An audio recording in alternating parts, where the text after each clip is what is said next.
Uh,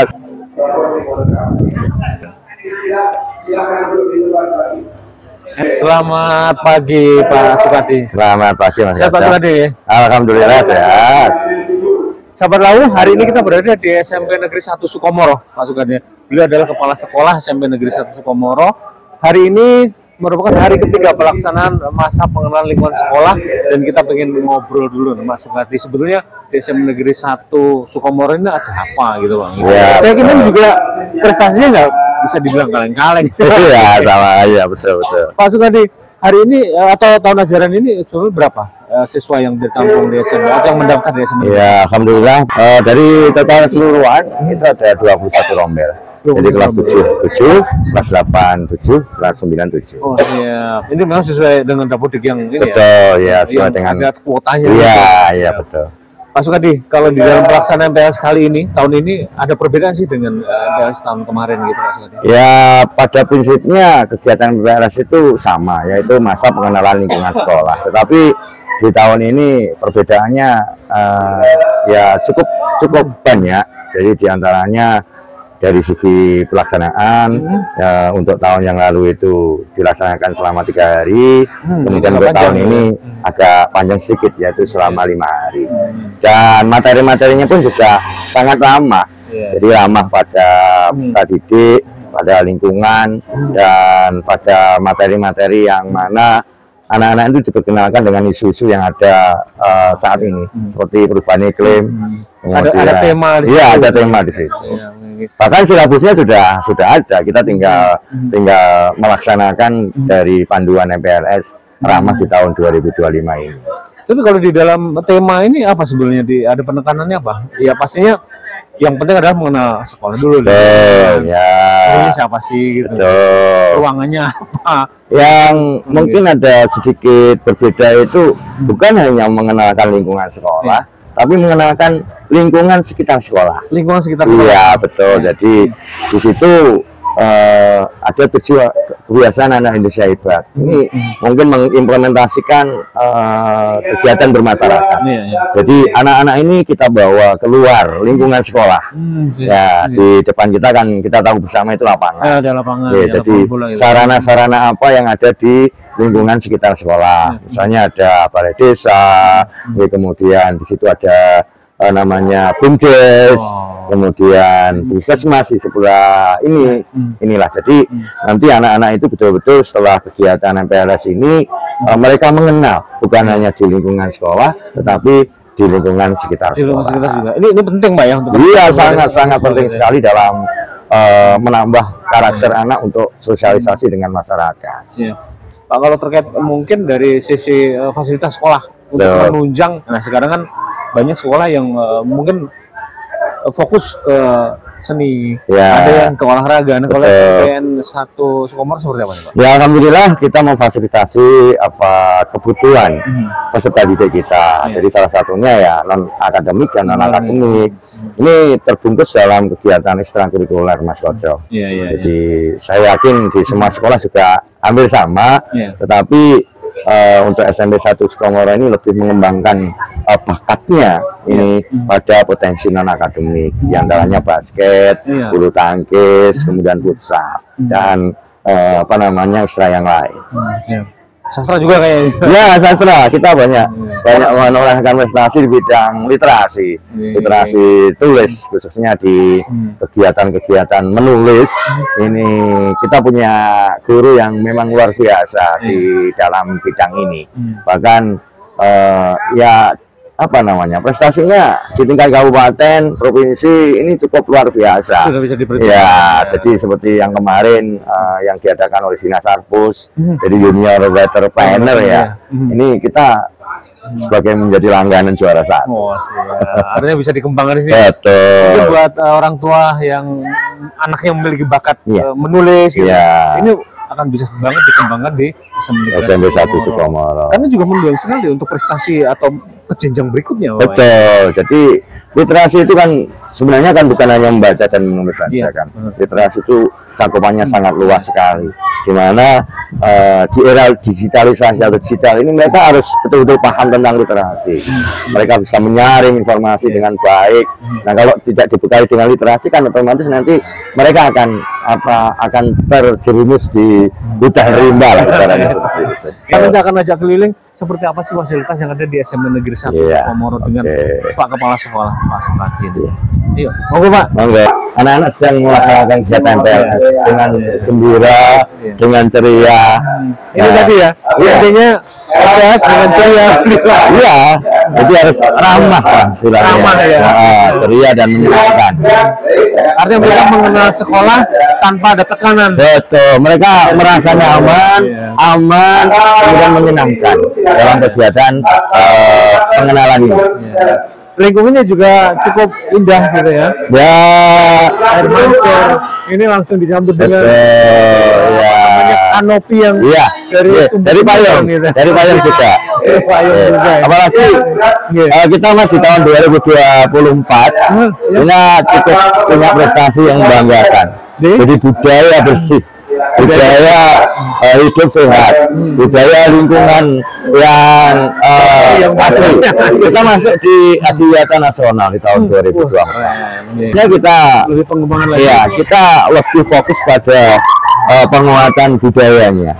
Jadi penguatan karakter baik Bapak Ibu guru, kemudian anak-anak ini diperilaku. Bagaimana mereka membuang sampah pada tempatnya, kemudian bagaimana mereka itu memiliki pemahaman yang luas terkait dengan lingkungan dan lain sebagainya. Termasuk manajemen sampah. Betul. Terus ke depan, mudah-mudahan kita nanti akan menuju ke Adiwiyata Mandiri. Ya mungkin agak sempit sih. Iya, karena memang bisa maksimal. Ya, SMP 1 Sukomoro itu kelemahannya ya Mas. Kelemahannya ini apa namanya? Areanya cukup terbatas. Jadi ruang antara ruang kelas kemudian yang satu dengan yang satu itu berdekatan. Ini kelemahan. Tetapi dari kelemahan ini kita bisa memaksimalkan manfaatnya. Kita menjadikan kelemahan ini menjadi kekuatan. Ya seperti lapangan ini memang idealisnya minimalisnya seperti ini. Tetapi kalau kita kekuatannya ya mudah untuk satu mengawasi, kemudian mengkondisikan kegiatan kebersihan itu juga lebih betul. Sampai ini nunjuk ringnya pun tadi ini hidup gitu ya. Kita ke ruang komputer Pak. Ya, ruang fasilitas komputer nanti untuk menunjang kegiatan asesmen nasional. Kalau tahun ini kan masih ada asesmen nasional berbasis komputer. Tapi nanti untuk tahun depan ini, tahun 2026, ini nanti akan diubah oleh Kemendikbud menjadi TKA. Ya ini Mas. Ya kebetulan tidak digunakan hari ini, masih anak-anak kan, masih pembelajaran juga masih belum maksimal. Ini berapa unit Pak dari? Ini ada sekitar 50 unit Mas. Wah 50 unit. Ya sekitar 50-an unit. Kemudian ini servernya. Kemudian alat-alat yang lain seperti scan. Ada 2 scan untuk apa namanya, untuk menunjang kegiatan literasi. Seperti ini. Artinya kalau selain digunakan untuk pembelajaran siswa terkait IT, mungkin apa lagi yang bisa? Ya, kita gunakan, kita manfaatkan untuk komunitas belajar, Mas. Jadi setiap hari Jumat ini, meskipun sudah jadi guru, ya teman-teman guru ini belajar. Jadi belajar untuk bagaimana membuat media pembelajaran yang menarik bagi siswa, kemudian bagaimana mereka pengelolaan kinerjanya sendiri. Jadi dalam apa namanya, kegiatan kedinasan itu kan guru itu harus menguasai teknologi atau IT. Salah satunya berkembang artificial intelligence. Betul, iya. Ini juga untuk mendukung media yang akan diberikan oleh Bapak Ibu guru untuk ke anak-anak kan gitu. Jadi seperti yang saya sampaikan tadi Mas Kaca, jadi guru itu mengelola kinerjanya mengisi apa kegiatan rencana hasil kerja RHK. Siap. Nah ini jadi dua ruang Mas Wajo. Oh, dua ruang ya. Ruang komputernya dua lokasi. Ya, dua lokasi. Cuma kemarin waktu kegiatan somatik satuan pendidikan, kita kan punya Chromebook. Ada 48 Chromebook. Oh gitu ya. Yang di luar ini ya, bro? Betul, yang di luar ini. Nah, Chromebook ini dipakai oleh Bapak Ibu guru untuk melakukan pembelajaran di dalam kelas, sekaligus juga untuk anak-anak. Ya. Artinya sangat tercukupi ya kebutuhan untuk pengembangan IT. Ya, secara standar sebenarnya belum sih, cuma karena bisa memaksimalkan.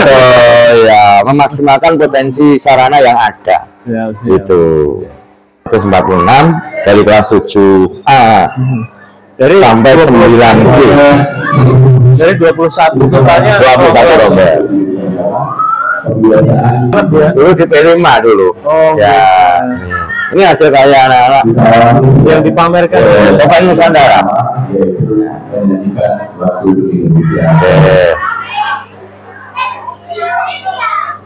Karena skill-skill seperti yang iya. Nah, ini dibuat apa? Kita lihat laboratorium yang ada di SMP. Oh, dibuat kelas labnya. Oh gitu. Oh, siap. Ini ruang laboratorium Pak ya? Iya. Kalau fasilitas ini apa aja nih Pak? Ya di sini masih lain Pak ya. Jadi ada mikroskop dan lain sebagainya. Itu alat-alat apa namanya? Penelitian ya. Alat-alat peraga. Kemudian alat-alat yang digunakan untuk pembelajaran seperti mikroskop. Mungkin alat peraga yang banyak karena memang kondisi kita agak darurat dari ini. Ini dipakai kelas. Untuk kelas. Untuk kelas. Ada di gudang Mas ya, yang banyak itu. Oh gitu ya. Banyak itemnya ya. Nah, itu. Sementara memang masih diamankan dulu. Iya, diamankan dulu. Di sini kebutuhan yang memang dibutuhkan anak-anak untuk belajar biologi terutama gitu Pak. Betul. Ada kebutuhan perpustakaan, kemudian kebutuhan beribadah. Nah, ini sangat-sangat penting oleh masyarakat. Kayak kita lihat ya.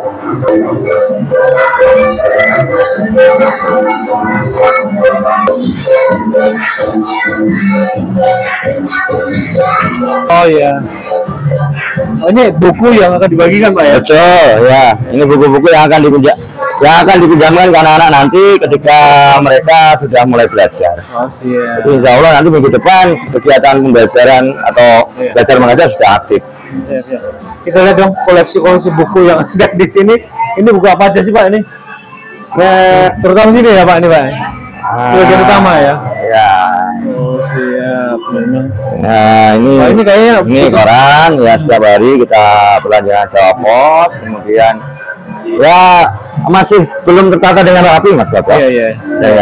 Jadi seperti ini ensiklopedia buku ya. Ensiklopedia Islam penting banget untuk pembelajaran anak-anak. Nah, ya seperti ini Mas. Seperti sejarah. Ya. Ensiklopedia. Ini buku Y. Ya. Artinya lebih menjelaskan apa yang terjadi. Pengetahuan. Memaksimalkan fungsi Pak ya. Iya. Ini di situ kenapa bertumpuk buku-buku ini nanti untuk kebutuhan siswa-siswa kelas baru.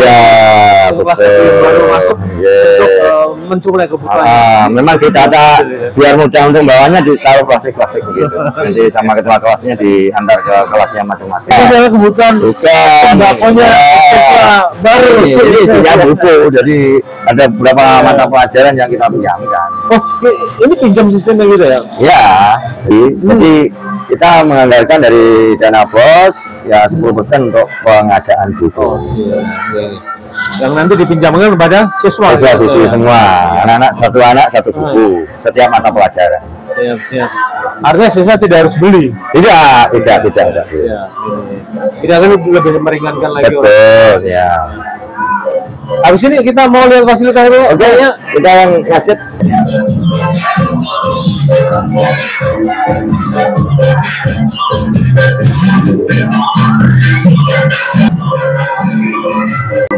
Nah, ini Mas.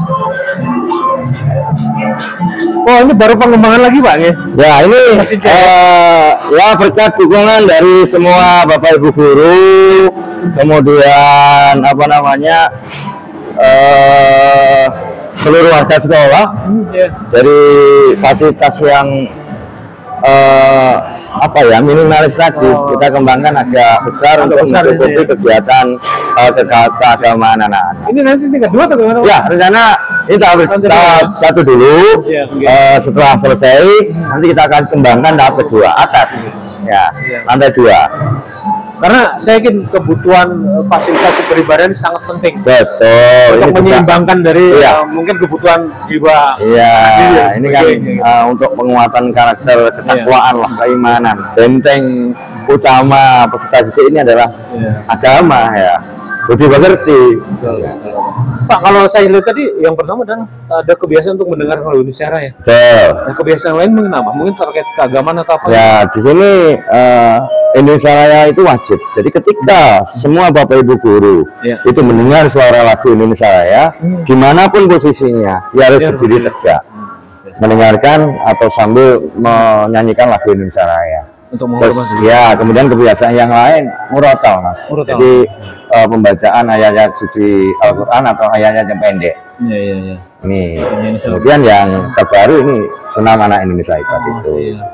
Tapi yang pasti berkat apa ya, keikutsertaan ya di apa namanya Pak, penghijauan dan sebagainya. Betul. Wah, ini berwawasan lingkungan, juga punya kebiasaan baru untuk selalu bersih di sini. Iya. Ya bagaimanapun Mas, jadi pasti ada kelemahan. Jadi mungkin ada beberapa yang kurang peduli. Ya kita terus kalau berada di lingkungan yang memang membiasakan itu sebuah kebersihan wajib, tidak akan terikut gitu. Ya, jadi akhirnya ikut. Ini harus dipertahankan. Pak, harapan mungkin ya terakhir kita sebelum closing untuk kita keliling ke SMP Negeri 1 Sukomoro ini, harapan dari keberadaan atau pelaksanaan MPLS di 2020.